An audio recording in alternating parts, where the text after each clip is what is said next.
This old guy DIY video has to do with the technique that I've come up with to mount American flags to EMT posts in a way that the flag will spin around, not wrap up on itself, and it causes the flag to last a lot longer. In this case, I have a piece of 1/2-inch EMT. You could just as well use 3/4, and the outside diameter of 1/2-inch EMT is 5/8. So I took a 3/4 flat washer and drilled a hole near the edge. Then I took a 1/2-inch steel coupler and I cut that in half. This is what the steel EMT coupler looks like before I cut it in half.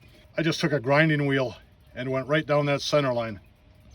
And this is the bottom side, so you put the washer downhill of that fitting, so when the wind blows, it's trapped there and the washer is free to spin around. Up at the top, I smash the end of the EMT closed.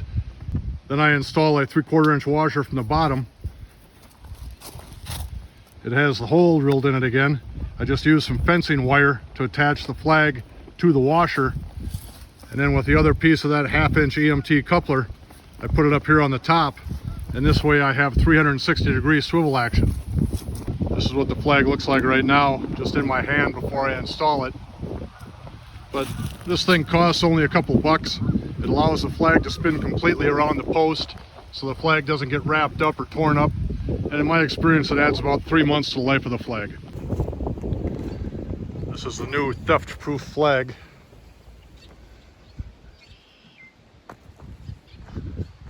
So I come down here to the post